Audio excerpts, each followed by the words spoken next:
Well, tonight we have a wonderful theme in front of us, because there's not a Christadelphian alive that is truly one that doesn't love Israel. It's impossible to have the hope of Israel and not to have a love for God's people and to desire their redemption. And one of the great works that our God has in store for his faithful Gentile servants is the restoration of Jacob's children. So we're going to be intimately involved in these things, brothers and sisters. So it's something that I think all of us are going to thoroughly enjoy. And I don't think you'll blame me for wanting to make the most of my last evening with you.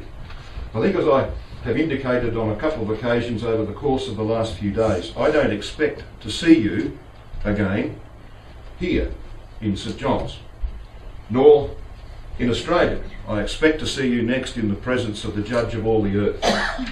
I am that convinced that we are just a hair's breadth away from the return of our Lord Jesus Christ.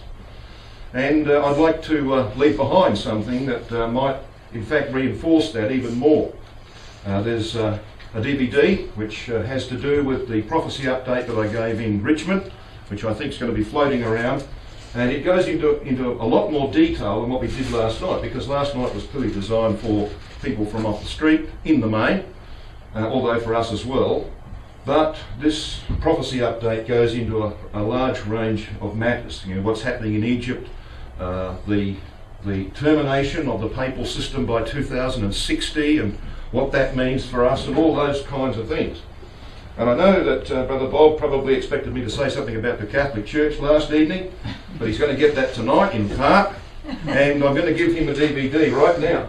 Because on that one, Brother Bob, there is an address that I've given a couple of times on this tour called The Apocalypse in the Times of Ahab and Jezebel. And it's just absolutely amazing what is there, and how it lays the foundations for the apocalypse and the structure or portion to the apocalypse. So some of you might want to grab that from Brother Bob eventually as well and have a look. No way. I'm also going to leave a DVD on how to study the Bible. I gave a session at Book Road for the brethren and young men on how to study the Bible, and I've heard some reasonably kind comments about that, so that'll be floating around as well. And we will, of course, leave you some DVDs on the studies we did over the weekend. So let us then have a look at Jeremiah's dream. Now, did you notice at the end of Jeremiah 30 that we read these words?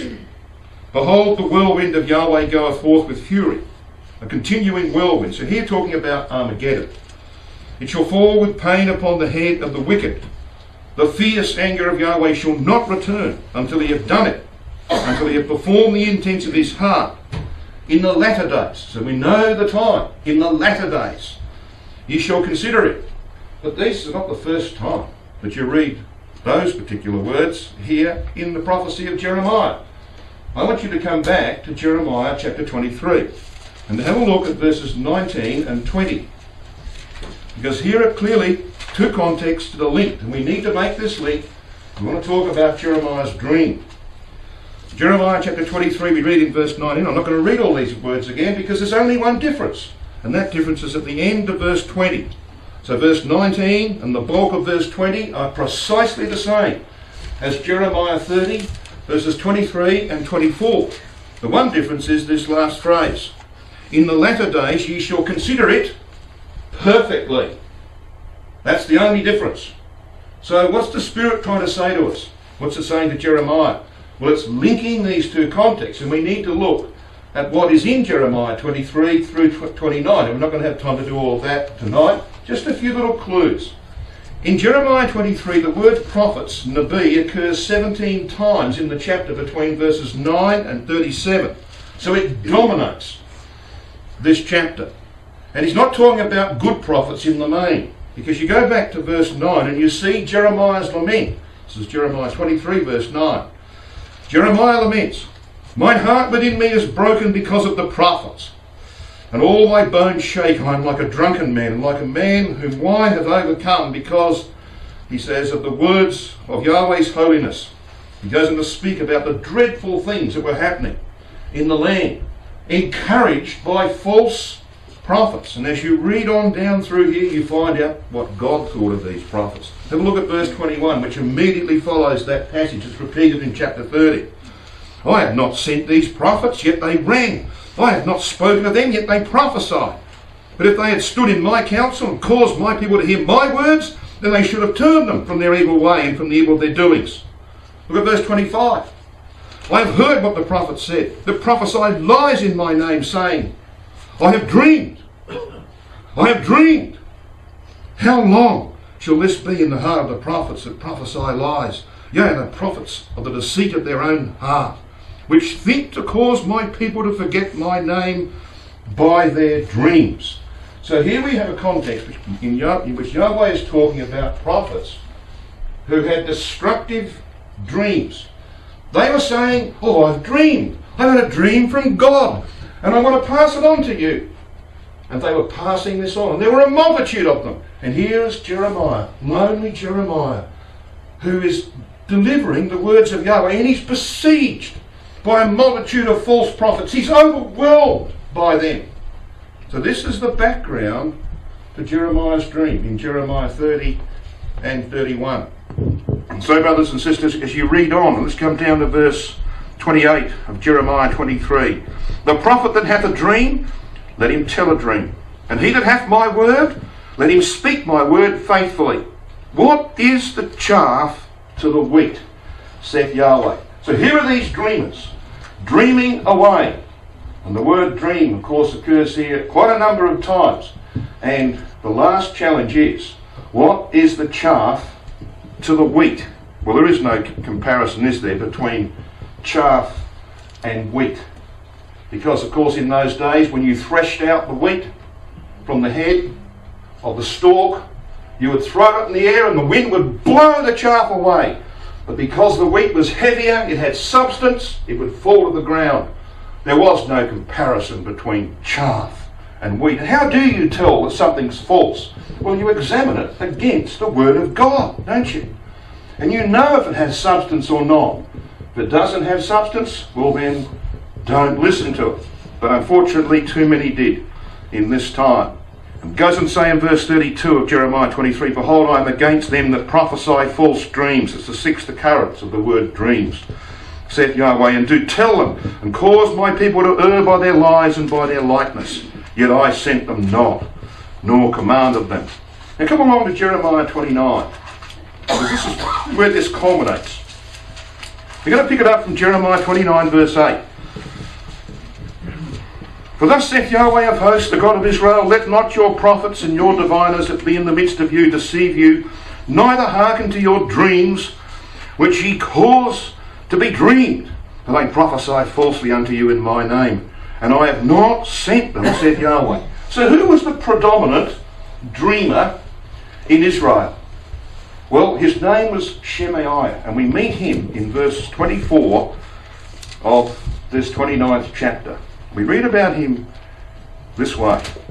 Thus shalt thou also speak to Shemaiah. Now his name means Yah is heard. It's a misnomer. God wasn't hearing this man, but there were many of God's people who were, and who were being deceived by him. He wrote a letter. Read verse 25. Thus speaketh Yahweh of hosts, the God of Israel, saying, because thou hast sent letters in thy name unto all the people that are at Jerusalem, and to Zephaniah the son of Maaseiah the priest, and to all the priests, saying. Now, if you haven't got some sort of markings in your Bible which sort of bracket verses 26 to 28 inclusive, then you're probably going to be confused when you read this chapter, because this is actually the content of Shemaiah's letter to Zephaniah, the priest at the time in Jerusalem. Now, Shemaiah was a captive in Babylon. He'd been sent away.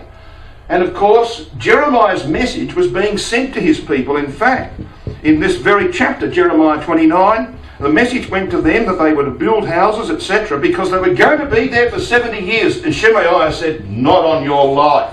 We are not going to be here for 70 years. And so he's writing a letter back to the priest in Jerusalem saying, why don't you deal with this Jeremiah? See what he says here in verse 27 of chapter 29. Now therefore, why hast thou not reproved Jeremiah of Anathoth, which maketh himself a prophet to you? Well, therefore he said unto us in Babylon, saying, This captivity is long. Build ye houses and dwell in them, and plant gardens and eat the fruit of them. This really upset Shemaiah. So you get the picture here, brothers and sisters, in a brief moment that we've had to deal with that. Can you just get a picture of what it was like to be Jeremiah? He is overwhelmed. Everybody is against him. The things he's saying from Yahweh are not popular. They go down like a lead balloon to the captives in Babylon. And Shemaiah says, no way.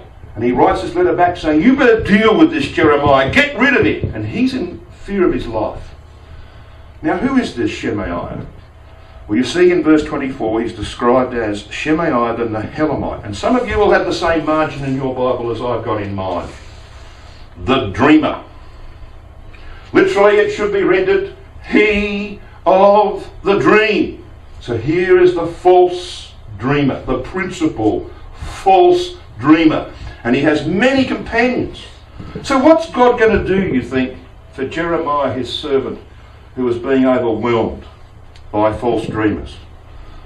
Well, he's going to give him a dream. A magnificent dream. And that dream is contained in chapter 30 through to verse 26 of chapter 31. And we're going to have a look at that briefly tonight. So what is the chaff to the wheat? Let's review what we've just said. Shemaiah takes umbrage at Jeremiah's letter from Jerusalem. Jeremiah is confronted by these false prophets supported by the king. Shemaiah dreams of speedy redemption, but Jeremiah is going to dream of Israel's redemption. Shemaiah is going to receive Esau's doom, oblivion. You have a look at the end of chapter 29, verse 32. Therefore thus saith Yahweh, behold, I will punish Shemaiah the dreamer, he of the dream, and his seed.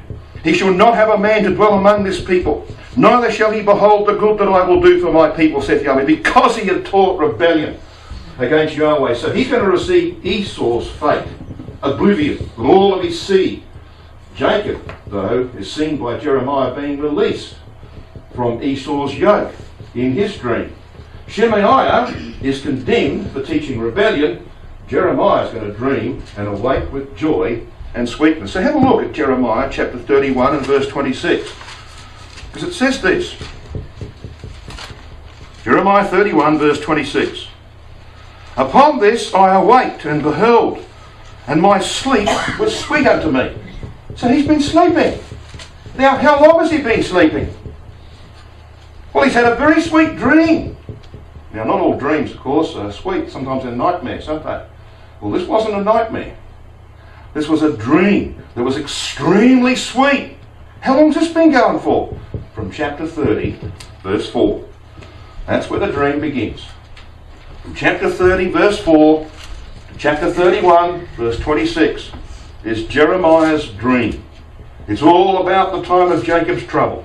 The redemption of Jacob from the hand of Esau. Now let's have a look at the beginning of this dream. Let's pick it up at verse 3 of chapter 30 and read also verse 4. For lo, the days come, saith Yahweh, that I will bring again the captivity of my people Israel and Judah. I will cause them to return to the land that I gave to their fathers, and they shall possess it. And here's the beginning of the dream. And these are the words that Yahweh spake concerning Israel and concerning Judah. Now, brothers and sisters, some of you will know this formula. But unfortunately, it's not all that well known in our brotherhood, and therefore there are incorrect interpretations in our writings, the more recent ones, because this formula of interpretation is not employed. It is something that is inflexible. I've been checking this for 30 years in my daily readings, and I'm going to challenge you to do the same from now on in yours. It's an inflexible rule of biblical interpretation when you're in the prophets. And you're reading about prophecies of the latter days. That the names Israel, Ephraim and the remnant of Jacob always refer to the Jews who are outside the land at the return of Christ. Always. And Judah always refers to the Jews in the land at the return of Christ. Now this is where the people are the subject and not the land. Because someone's going to say, but what about Ezekiel 38 verse 8? That God comes down upon the mountains of Israel. True. That's talking about the land. What about the people in the land? Well, in Zechariah 12 verse 7, we are told that it's Christ who will save the tents of Judah first. In Joel chapter 3 verse 1, we are told this, that in that day, when I shall bring again the captivity of, what? Judah and Jerusalem. 1948, captivity of Judah. 1967, captivity of Jerusalem. You can check this out for yourself. It is an invariable rule that these are the names that are used. So when we read here in Jeremiah 30 of Israel and Judah, what's God saying? What's this dream going to be about? It's going to be about Jacob, because Jacob is the term for the whole nation. The remnant of Jacob refers to the Jews who are outside of the land, but Jacob is of the whole nation. So it's about Israel and Judah. Judah, the Jews in the land. Israel, the Jews who are outside the land at the return of Christ. Now, I can't emphasise that enough. And I challenge you, something that doesn't take much, because it's just a slight addition to your daily readings. When you're in the prophets and you're reading a prophecy about the latter days, check it out. Check the context. The Bible will speak for itself. Sometimes this is not observed and mistakes are made. So let's have a look at these two dreams. Because there are two dreams here. Jeremiah's dream is given to him because of the dreamers who are overwhelming him. But it's actually based on Jacob's dream. In Genesis chapter 28, as we're going to see, Jacob was fleeing in fear of Esau, who was stronger than he. And Jeremiah is confronted by false prophets supported by the king, who was stronger than him. Jacob dreamed of a staircase planted earthwards. Jeremiah is going to dream of Jacob's redemption.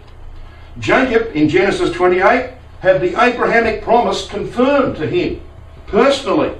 Jeremiah is going to see the Abrahamic promise fulfilled. Jacob was assured of protection. Jeremiah is going to dream about Jacob being delivered. Jacob was awestruck by the divine presence in this place he called Bethel. Jeremiah awakens with joy and sweetness. Jacob built a memorial. He set the pillow up as a pillar, remember? Poured oil on it.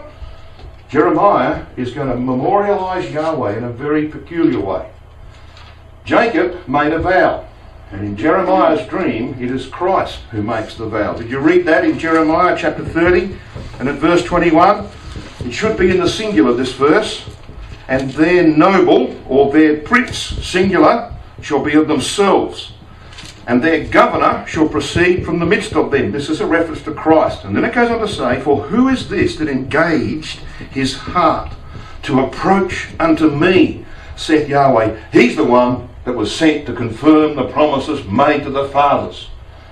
This is the one who engaged his heart by a vow unto his God, which he kept. So you see, these dreams, the dream of Jacob in Genesis 28, that's the platform, the basis for the dream that God is going to give Jeremiah in these two chapters. Now, that's why, of course, Jacob features so prominently in this story. His name occurs 6 times in the context of the dream. We're not going to look at those in particular. We're not going to look even at the passage that we just read at the end of chapter 30, because that deals with the time when these things will come to pass. Armageddon is the process that begins Jacob's final redemption. But we are going to look at just a few of these passages about Jacob's return from Haran being the basis of Jeremiah's dream. We won't worry about the ones in chapter 30. Come across to chapter 31. Let's start at verse 8, shall we? See if you can recognise where this language is coming from. Behold, I will bring them from the north country and gather them from the coasts of the earth, and with them the blind and the lame. Where did Jacob come from when he came from Haran? Well, he came from the north country. How did he access the land? Walking normally? Or was he halting upon his thigh? Who did he have with him? Look at the end of verse 8. The woman with child, and her that travaileth with child. I wonder who this might be a reference to. We don't need to argue about that. Have a look at verse 15. Verse 15 says this, a voice was heard in Ramah, lamentation and weeping. Rachel, weeping for her children. You know who the woman was? Okay, the woman with the child. No question about that. Read on in verse 9. They shall come with weeping. And the record tells us that Jacob wept. And we read this. They will walk by the rivers of water in a straight way wherein they shall not stumble. Stumble? For I am a father to Israel, and Ephraim is my firstborn. Notice the names that are used here. Jacob returning from the north country. Does it mention Judah? No. Look at the two names that are used. Israel and Ephraim. Yes, they're the names used of the Jews who are outside the land at the return of Christ. You'll find it's absolutely pristine. It's perfectly consistent, as the mind of God, of course, always is. Let's read on. Hit verse 10. Hear the word of Yahweh, O ye nations, and declare it in the isles afar off, and say, He that scattered Israel will gather him, and keep him as a shepherd doth his flock. For Yahweh hath redeemed Jacob, and ransomed him from the hand of him that was stronger than he. Now Esau is not mentioned by name in Jeremiah's dream, but he is prominent. We're going to see. He's actually mentioned in two places in the dream. We've just read one of them, chapter 31, verse 11, and the other one we'll come to in a moment. It's in Jeremiah chapter 30 and verse 8. Just one more reference here in chapter 31. Have a look at verse 19. Surely after that I was turned, I repented. And after that I was instructed, I smote upon my thigh. And you can't miss that, can you? I smote upon my thigh. And when we get to the end of this session tonight, if I can keep Andrew in his chair, we're going to have a talk. But what I think is, it is the best part of this study, because it actually involves us. We're going to see ourselves involved. And we go back and have a look at the longest night in Jacob's life, which is the basis of this dream. But we'll come to that in due time, and I'll try and get there so that we give ourselves adequate time to deal with it. So let's have a look then at what happened when Jacob returned to the land. He makes his way, of course. He has his confrontation with Laban at Gilead, and then he hears that Esau is coming up from the south, from Edom, with 400 men, and he's very, very fearful. It is the time of Jacob's trouble, the longest night in his life, as he prepares to meet his brother. And of course he puts his whole company across the Jabbok and stays behind. Now why would he do that? I mean, normally he'd be out in front, wouldn't you? Why does he stop behind, send his family over the Jabbok? He's desperate to find the angels that he's seen just a while ago at Mahanaim. He hadn't seen them for 40 years. But he saw them at Mahanaim. And he's desperate to find one of those angels. And he finds one. In fact, the angel finds him. It's the angel who begins the wrestling with Jacob that goes on all night until he gets a blessing before the breaking of day. Brothers and sisters, that's a story for you and me, as we'll see. But this is the time of Jacob's trouble that Jeremiah's dream is dealing with. So back here in Jeremiah 30, let's come back to the beginning now of the dream. And let's pick up this story. It's all based upon God's intention to redeem Jacob from all his enemies and to give him peace in the land of promise. To do that, of course, he has to save him from the hand of Esau. And all of Jacob's meticulous preparation is of no good. And he knows that. That's why he stays behind. He knows that everything he's done is of no value except God save him from the hand of his brother, who was stronger than he. Now, Brother Thomas makes this statement about Edom and Esau. In Eureka, Volume 1, page 60, he says this. Edom, in the prophecies concerning the restoration of Israel's kingdom in the latter days, is representative of the enemies of Jacob, banded together under the guardianship of Gog, who is then the chief of the house of Esau. And of course he points out in Eureka that when Gog is destroyed in the land at Armageddon, that the headship of the house of Esau passes to its rightful owner. Guess who that is? The papacy. Okay? The papacy is the house of Esau. But for a time, Gog assumes the guardianship of that title and leads the great multitude down against the land of Israel. But there's a second phase, as we're going to see in a moment. There's a second phase, and that phase is of course aimed at the destruction of the papacy. And it's intertwined, it's inextricably intertwined with the redemption of Jacob. Brother Thomas also says in Eureka Volume 4, page 26, Jacob is saved out of his trouble. The yoke of Esau is at length broken from off his neck. Now have a look at Jeremiah 30 and verse 8. Verse 7 makes reference to the time of Jacob's trouble, based upon him coming back into the land and meeting Esau. Then it says this, For it shall come to pass in that day, saith Yahweh of hosts, that I will break his yoke from off thy neck, and will burst thy bonds, and strangers shall no more serve themselves of him. Now Esau's name's not mentioned, but it's pretty obvious who's being referred to. As Brother Thomas says here, the yoke referred to here in Jeremiah 30 is the yoke of Esau. He adds to that in Eureka Volume 5 and page 49 these words. It is the day in which the captivity of Israel and Judah is to be brought against their own land.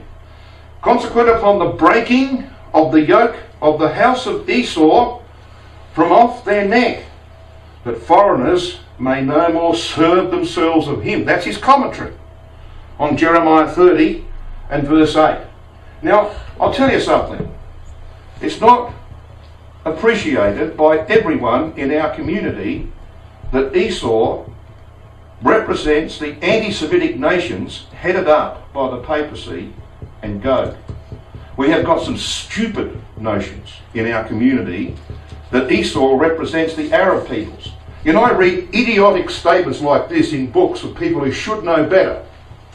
Statements like this, brothers and sisters, that we don't need to discuss that the Arab peoples are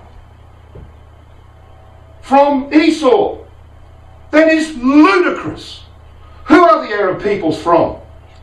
Ishmael. And yet people just look at that, they read that and accept that premise and go off on all sorts of tangents. That is stupidity of the highest order. No Arab comes from Esau. Let me tell you that right now. You know why?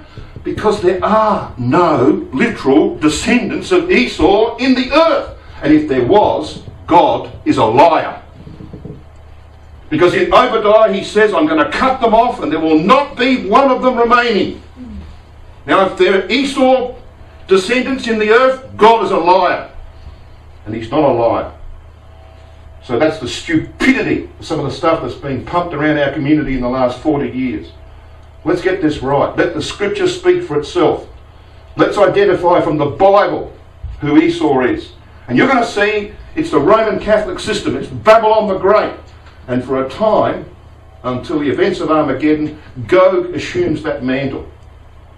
So here we go. Esau represents all anti-Semitic Latter-day nations who seek the destruction of Israel. And Brother Thomas says this in Eureka, Volume 5, page 50. Babylon and the goat nations he's talking about, he says this.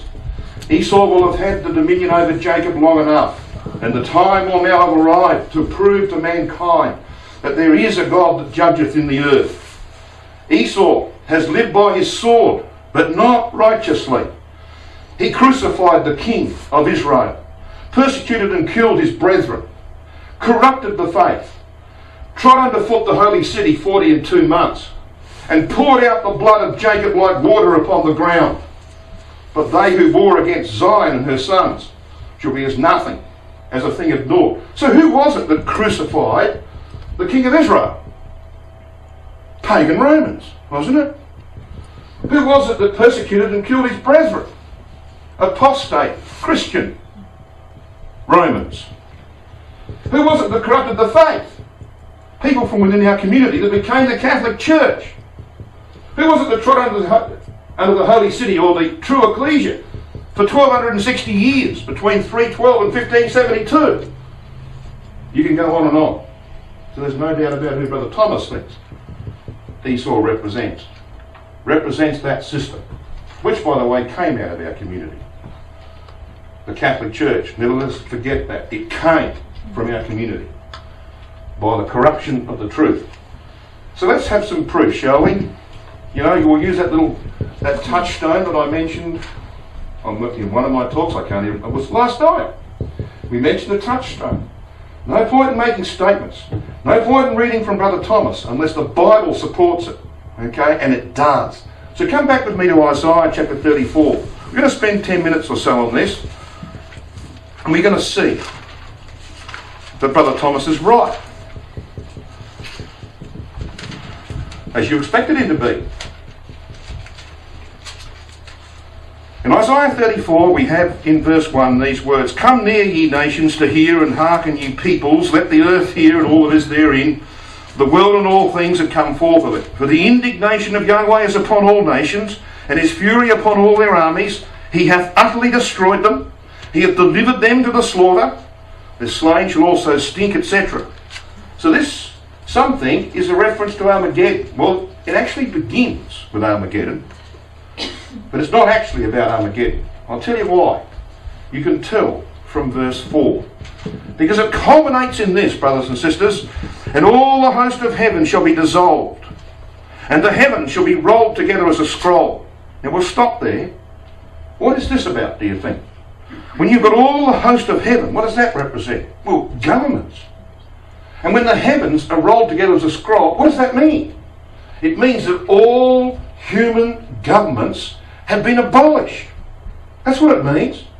So you see, we're at the tail end of the 40 years of judgments here. We're not talking about the beginning.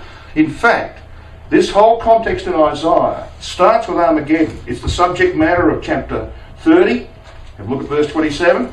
It's the subject matter of chapter 31. It's the subject matter of chapter 33 and the early verses. But by the time you get to the end of Isaiah 33, it begins to talk about the destruction of the papal system. And that's why intelligent students of Isaiah will recognise that when you come to verse 15 onwards, down to the end of Isaiah 33, you all of a sudden find words, Hebrew words, that are only used in Genesis 10 and 11. I wonder why. Genesis 10 and 11 is about the rebellion of Nimrod and the establishment of Babylon. Okay? That's why the Spirit uses words from that area of the Scripture. It's telling you something. So Isaiah 34 is actually about the destruction of the papal system. So let's read on, verse 5. "For my sword," he says, "shall be bathed in heaven. Behold, it shall come down upon Idumea, and upon the people of my curse to judgment." Now, of course, the translators have used this term Idumea. The Hebrew word is Edom. It's exactly the same as Edom. It should have been translated Edom. You can cross that out and put Edom in there. So God says, "My judgment will come down upon Edom, upon the people of my curse to judgment." Now then, this word curse is the last word in the Old Testament as we have it, not in the Hebrew Bible, but in ours. It's the word kerim. You know when it says in Malachi 4, "Lest I come and smite the earth with a curse"? That's the word. It means doomed or devoted to destruction. And in the Hebrew, Biblical Hebrew Words Dictionary, it's next door to the name Hormah. And Hormah means utter destruction. And that is the fate that awaits Esau. In the same way that his people, because he has no living progeny today, in the same way that his people were expunged from the earth post AD 70, so those who he represents today, the anti-Semitic powers who seek Israel's destruction and who will not bend to the rule of Christ, they too will be utterly destroyed. Let me ask you a question. What about the Arab peoples? What's their destiny? Well, if you read Isaiah 60 and Isaiah 21 and other places like that, you find that the Arab peoples will be the next door neighbours of Israel, greatly blessed in the kingdom age, and will bring their sacrifices which you will take up to the top of the altar to be consumed by fire from heaven. So don't tell me that the Arab peoples are Esau, because they're not. And the Bible makes that very, very clear. You think that's the last evidence I've got? Forget it, because we're going to read on. There's 2 or 3 more things to come here. So we go to verse 6. "The sword of Yahweh is filled with blood. It is made fat with fatness, and with the blood of lambs and goats, and the fat of the kidneys of rams. For Yahweh hath a sacrifice in Bozrah, and a great slaughter in the land of Edom. This is not about a battle in the place called Bozrah. I've just been sitting in the ruins of Bozrah 12 months ago. There's nothing there in Bozrah. There's no reason why armies should have any battle there. And the land of Edom, of course, is not there anymore. The territory that used to be called Edom is there, and of course it's referred to in Daniel chapter 11. But there's not going to be a battle in the literal Bozrah in the land of Edom. This is a typical battle, a typical name, I should say, of a battle that will be fought. It's actually about the destruction of Babylon the Great. And the land of Edom is the terminology that God uses here of Babylon the Great. And you want proof of that, and so you should. But I want you to notice something as we read on, that it keeps on talking about this land. See in verse 7? And their land shall be soaked with blood. Look at verse 9. And the streams thereof. Thereof of what? Well, the land of Edom. Read on into verse 9. And the streams thereof shall be turned into pitch, and the dust thereof into brimstone, and the land, that is the land of Edom, shall become burning pitch. It, the land of Edom, shall not be quenched night nor day. The smoke thereof shall go up forever, from generation to generation. It, the land of Edom, shall lie waste. None shall pass through it forever and ever. Bozrah and Edom are typical names. Here and in Isaiah chapter 63. And if you thought, brothers and sisters, that Isaiah 63 is about Armageddon, have another look. Isaiah 63 is actually the roots of Revelation chapter 19.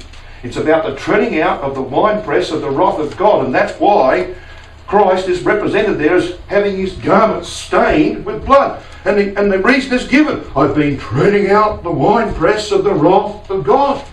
Okay? So Isaiah 63 is actually the roots of Revelation chapter 19.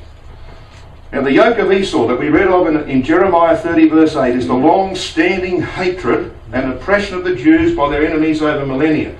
And at the head of the list of the oppressors of the Jews is the Roman Catholic Church by their own admission. They've owned up to it. They're the one that's killed more Jews than any other organisation in history. So, we know who Esau is, don't we? Edom and Bozrah here are typical names. Edom means red and is identified with Adam, the flesh in political and religious manifestation. Bozrah can signify fortification, sheepfold or vintage. When you take these two names together in the appellative sense, that is using the meanings of names, they denote the blood of the sheepfold or vintage. And the land of Israel is to be a sheepfold for the slaughter of goat. And thereafter, Europe, the land of Edom, will become a winepress for the destruction of anti-typical Edom. Now for the proof. You might want to just have a hand in Isaiah 34 and another one in Revelation chapter 14. And don't lose Revelation 14, because I want to take you to chapter 18 of Revelation as soon as I finish with chapter 14.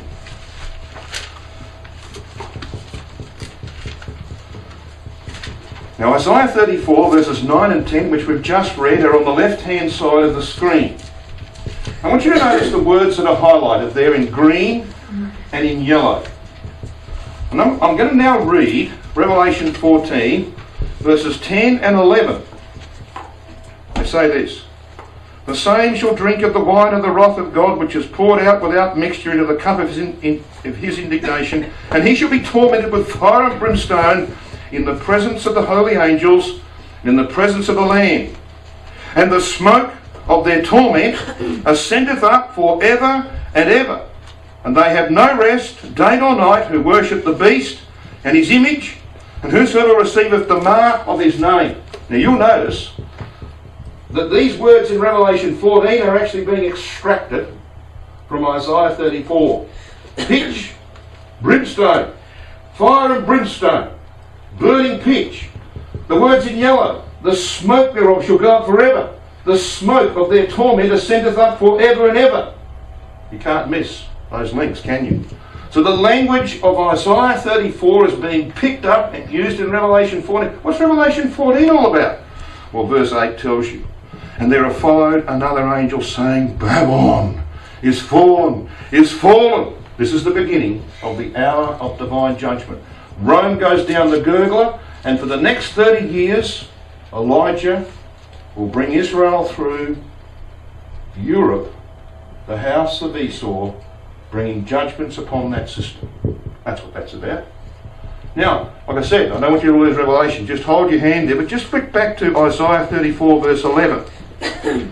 Now, if you have the same Bible as I've got, the Oxford Bible, will tell you, both in connection with what we've just said and with what we read in verse 11, that we should look at Revelation 14 verse 11 and Revelation 18 verse 2. So verse 11 of Isaiah reads this way: "But the cormorant and the bittern shall possess it." What's the it? Well, the land of Edom. "And the owl also and the raven shall dwell in it," the land of Edom. "And he shall stretch out upon it the line of confusion." Have a look at Revelation chapter 18, verses 1 and 2. Verse 1 tells us about the work of the mighty rainbowed angel. And it says this: "And after these things I saw another angel come down from heaven, having great power, and the earth was lightened with his glory." It's Christ and his saints. And verse 2, "And he cried mightily with a strong voice, saying, Babylon the great is fallen, and hath become the habitation of demons, and the hold of every foul spirit, and a cage of every unclean and hateful bird." Well, who are these unclean birds? Well, they're the Gentile nations, the unclean Gentile nations, who will survive the divine judgments. Because if the land of Edom is going to be vacated of all its people because they support the papacy against Christ, who's going to inhabit it? Not the people of Esau. Who? The other nations who submitted to Christ. They will take over the territory of Europe. I mean, it's a beautiful place, isn't it, Europe? Sort of. It'll be much more beautiful in the future. Can't just be left vacant, can it? No, it'll be given to those nations, surrounding nations, who have submitted to Christ. These unclean birds. If you want proof of that, just keep reading in Isaiah 34 and into Isaiah 35. It's palpably obvious who they are. They're the redeemed of Yahweh. Okay? Now, I haven't got time to do that with you. It's a study in its own right. But I think you've got the idea. So there, brothers and sisters, is just one of a number of proofs that we can give you that the house of Esau represents those anti-Semitic powers who will seek the destruction of Israel in the events of Armageddon and beyond. Now, just one final word about this. No, there might be one or two others, but this is one of them. These names, Bozrah, Babylon and Rome, are etymologically linked. Bozrah means sheepfold or fortress, as we've seen. Babylon was in the plain of Dura, wall, rampart or dwelling, in other words like a fortress. Rome in Hebrew, Romith, which just happens to have a numerical value of 666, of course is entirely accidental, means fortification. So you see there's a link just in the use of the names. Bozrah was the capital of Edom, just as Babylon the Great or Rome is the capital of all nations who oppose Christ, as we've seen in Revelation 14 and 18. Thus, Edom symbolises all anti-Semitic nations, led by the papacy and the Catholic Church in the last days. I think this might be the final word. It comes from Brother C.C. Walker. When writing in the Ministry of the Prophets, page 508, he said this. He quotes Jewish writers to show how they saw in the oppression they suffered from Rome the rule of Esau. They referred to the Roman captivity as the Yuluf Edom and saw in the miseries they suffered from AD 70 onwards an anti-typical application of the oppressions their forefathers had suffered from ancient Edom. That's sort of like the last thing, isn't it? Just to nail it down. History itself demonstrates what the Jews thought about the Romans. Now let's come and have a look at the deliverance of Jacob. I think we've done enough just to know that the yoke in Jeremiah 30 verse 8 is the yoke of Esau. That this is about the system which will seek the destruction of God's people, both in the land and outside the land. Judah and Israel. Okay? Gog would want to destroy Judah. The papacy will want to destroy Israel or Ephraim and the remnant of Jacob. That's the story. So there are two stages to the deliverance of Jacob. Christ will save the tents of Judah first, immediately after Armageddon, Zechariah 12 to 14. Elijah will lead the second Exodus for 40 years to recover the Jews outside the land. You can see the structure of this. Here is Armageddon. Elijah's work begins just a bit before Armageddon, goes on in the second Exodus for 40 years. But of course, it's Armageddon itself that sees the refining of the third of Judah. Okay? We're pretty familiar with that, aren't we? Well, that's what Jacob's dream is all about. It's about the second Exodus of Israel following the redemption of the Jews in the land. And it's Elijah's mission to bring all the Jews here into the wilderness of the peoples. There's only one wilderness of the people in the Bible, and that, of course, is Europe. And here, he will bring them from all parts, and they will be involved in the 30 years, the hour of judgment, which will come down upon the head of those nations who oppose the rule of Christ, until finally the rebels are purged out, and they will return to the land, be baptized in the Euphrates and the Red Sea, we read in Isaiah chapter 11, and be brought into the bonds of the covenant, we read in Ezekiel chapter 20 and verse 38. Now, Zechariah 9 talks about this. I want you to come to Zechariah 9.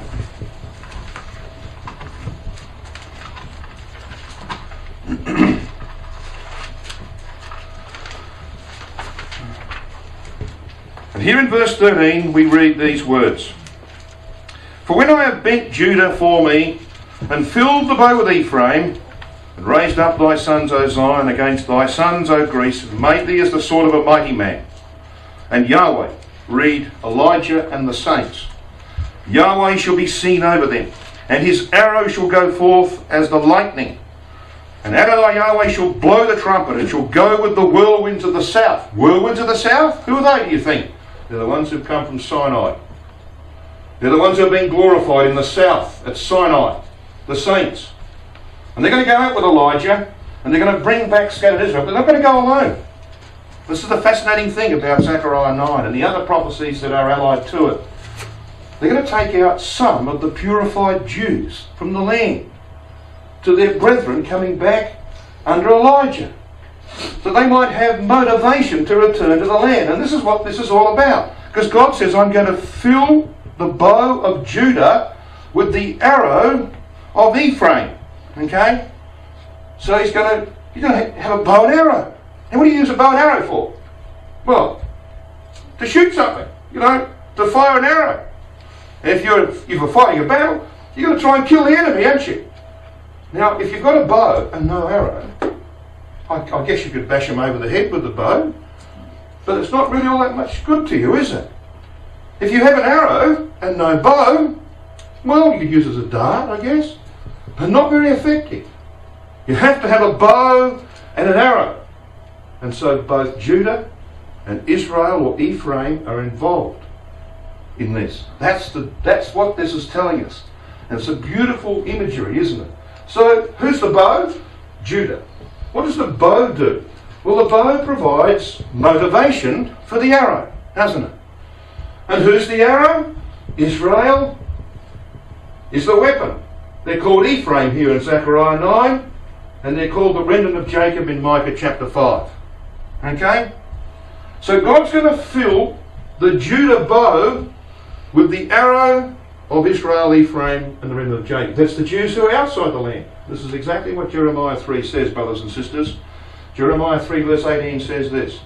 In those days the house of Judah shall walk with, in fact it should be rendered like Rotherham renders it, the house of Judah shall go unto the house of Israel, and they shall come together out of the land of the north. Land of the north? That means they're outside the land. To the land that I have given for an inheritance unto your fathers. So it's people of Judah, Jews in the land, who have survived the events of Armageddon, who have been purified, who have met their Messiah, have been baptized. Christ's going to handpick some of them. He's going to say, right, you, and you, and you. I want you to go with the saints. And you're going to go to Europe, and you're going to tell your brethren who have been gathered by Elijah what you've seen in this land. You're going to tell them that you've seen the Messiah and you've seen the wounds in his hands. You're going to tell them that the land is being cleansed of the debris of Gog and all of his army. It's being divided up. You're going to tell them that the foundations of the house of prayer for all nations has been laid. Things like that, see? And what do you reckon that's going to do for the Jews coming back under Elijah? Well, it's going to give them motivation. You see, it's going to build faith, isn't it? They're not going to take out pictures and movies to show them. They're going to tell them by word of mouth, because it's by hearing, isn't it? That faith is developed. Faith comes by hearing, and hearing by the word of God. So that's the mechanism that's going to be used. What a wonderful picture that is. So let's get down to business, shall we? Let's have a look and see what's going to happen in this period of time. Roman Catholic resistance to Christ for 40 years after Armageddon. Armageddon will see the papacy in this image. A woman sitting astride a scarlet-coloured beast with 7 heads and 10 horns. It's a revival of the beast of the sea. She sits upon many waters. Okay? This is the power that Christ and the saints confront at Armageddon. Now, they don't directly confront this power because, of course, the papacy's not going to, the Pope's not going to be in Jerusalem. He'll stay back in Rome. He's got his emissary. He's got Gog, who's for the time the head of the house of Esau, coming down upon the land. And so when Gog is defeated in the land, it's going to be a very heavy blow for that system. Armageddon, of course, is the sign of the Son of Man in heaven of Matthew chapter 24 and verse 30. So the papacy is going to receive a heavy blow. Not going to stop them, is it? Because Psalm 2 will be fulfilled, brothers and sisters. Post-Armageddon, when God has set his anointed upon his throne, the throne of David, yet have I set my king upon my holy hill of Zion. And the nations are in tumult. And they're rising up against this king of the Jews, who they say will be the Antichrist. We've been talking about the Antichrist, and here he is. And many of their people will believe them foolishly. And they will rise up and they will rebuild that system. And it will rebel against Christ for 10 years until Rome goes down the gurgler. Revelation 14 verse 8. 10 years after Armageddon. That will be another heavy blow. You think that that's going to stop them? No. They will rebuild that system in Magog. So they'll just shift from Rome, which won't be there anymore. Pope that was there, he's gone. They will shift to Central Europe and elect a new Pope. And away they go again for another 30 years. But by now, Elijah has got Israel in the wilderness of the peoples. And they are the arrow that's going to strike through the heart of the enemy in this hour of judgment. Until finally, this system, the false prophet and the beast, which here is the revived Holy Roman Empire, is utterly destroyed towards the end of this period of divine judgment. It has to be destroyed by 2060, brothers and sisters. That system has to be utterly gone by 2060. It's 49 years away.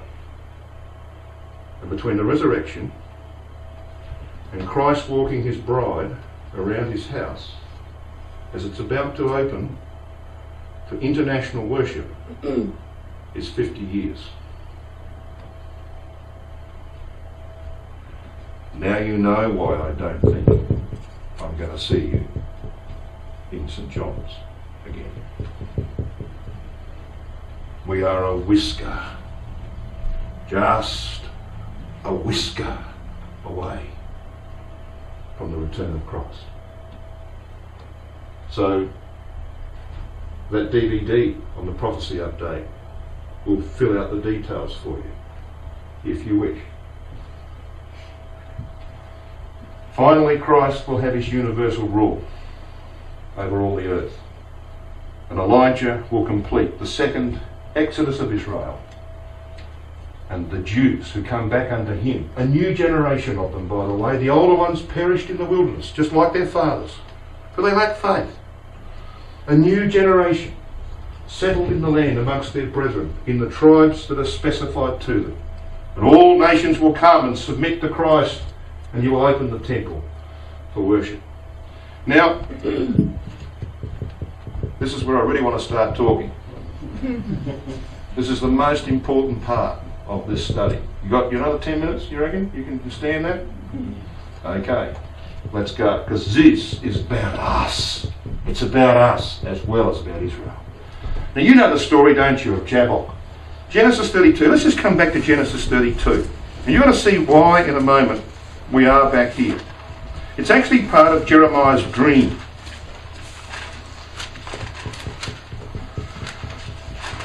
We've got this long night of Jacob's life, where he assembles 5 droves of animals and instructs his servants and sends them off towards Esau. He sends his family over Jabbok and he stays behind. And we read in the record of Genesis 32 verse 24. And Jacob was left alone, and there wrestled a man with him until the breaking of the day. Breaking of the day? Yes. The dawning of a new day. The time when Jacob is released from his troubles. So we know what day that is, don't we? It's the dawning of the kingdom of God. And when he saw that he prevailed not against him, he touched the hollow of his thigh, and the hollow of Jacob's thigh was out of joint as he wrestled with him. Now, brothers and sisters, let's just analyse for our own sake what this means. When it says he was left alone, that's the time, isn't it, when our relationship with our God is tested the most. At least it is in my case.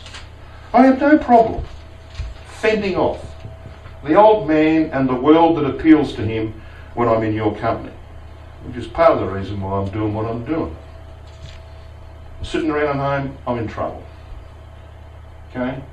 But when I'm with you, brothers and sisters, I don't have any problem. And you're probably the same, aren't you? It's when I'm alone and you're not around that I'm tested. There wrestled a man with him. Now look, I've heard all sorts of ideas about who this is that was wrestling with Jacob. I've even heard was Esau. Come on, please.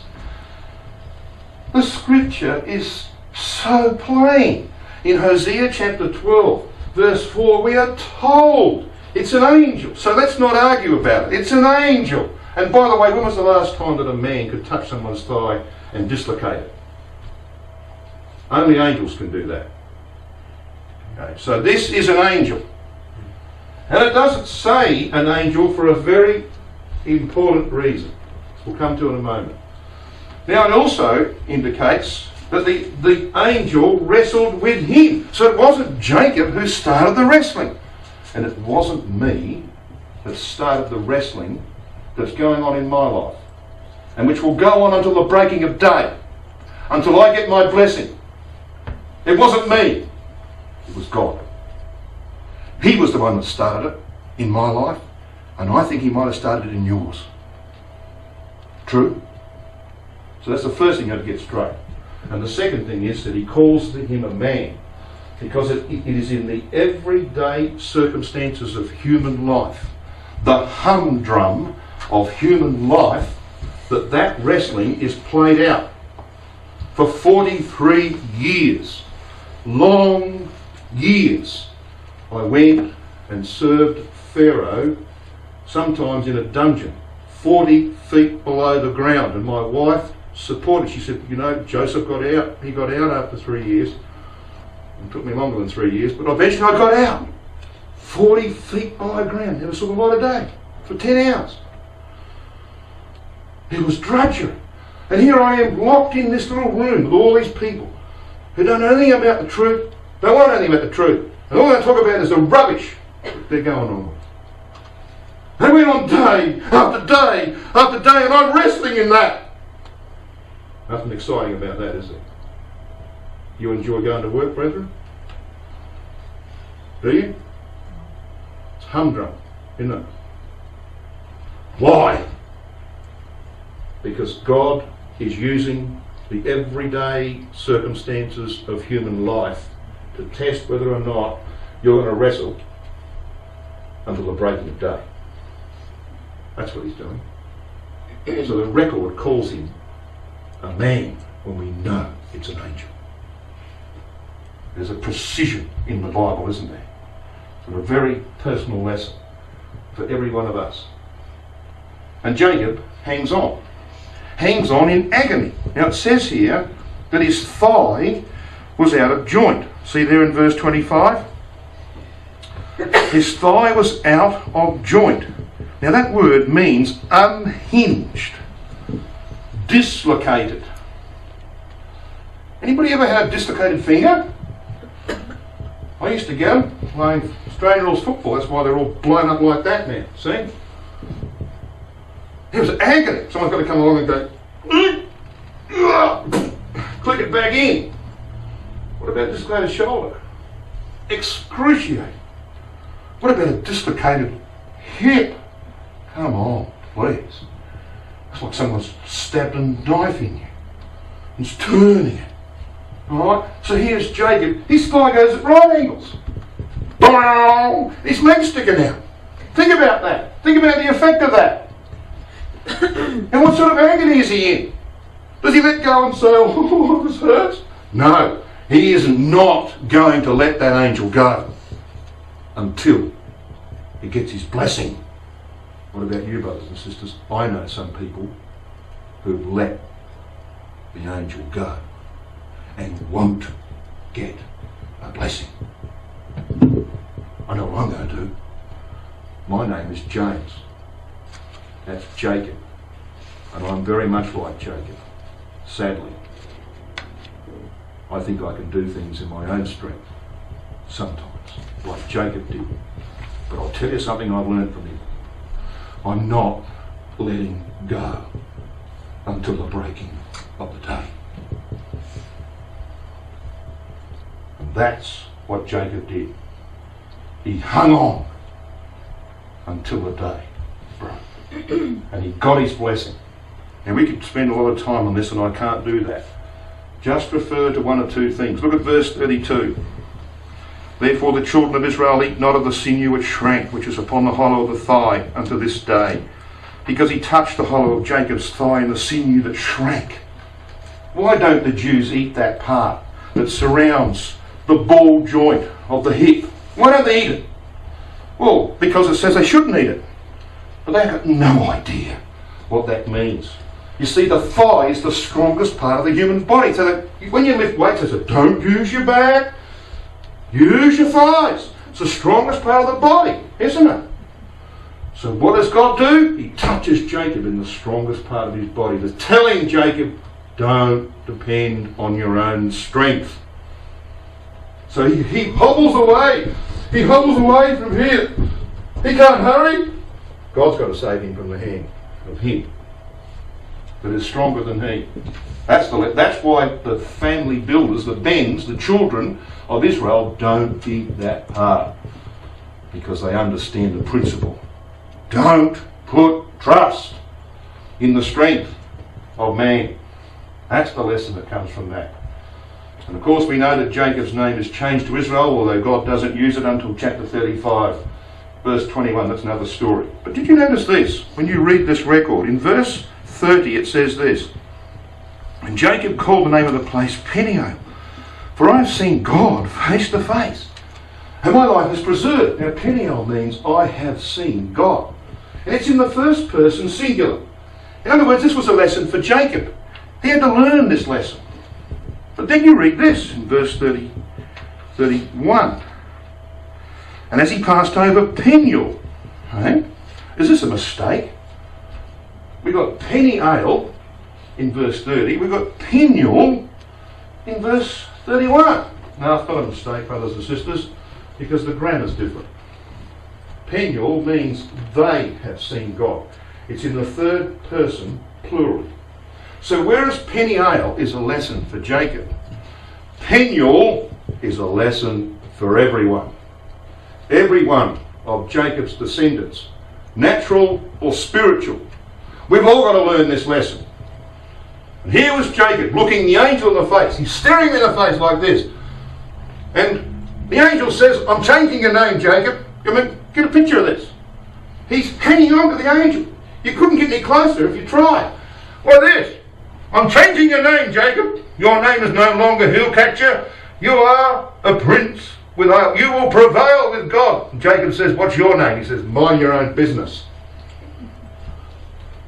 Why did he say that? This is not a relationship of equality, Jacob. I could flick you away like that if I wanted to. I'm just letting you hang on. I'm just letting you hang on. And you can hang on to the breaking of day, and I'll give you a blessing. Isn't that terrific, brothers and sisters? It's exactly where we are. And it won't be very long, and that's exactly where Jacob's natural children will be. Now come back with me to Jeremiah chapter 30.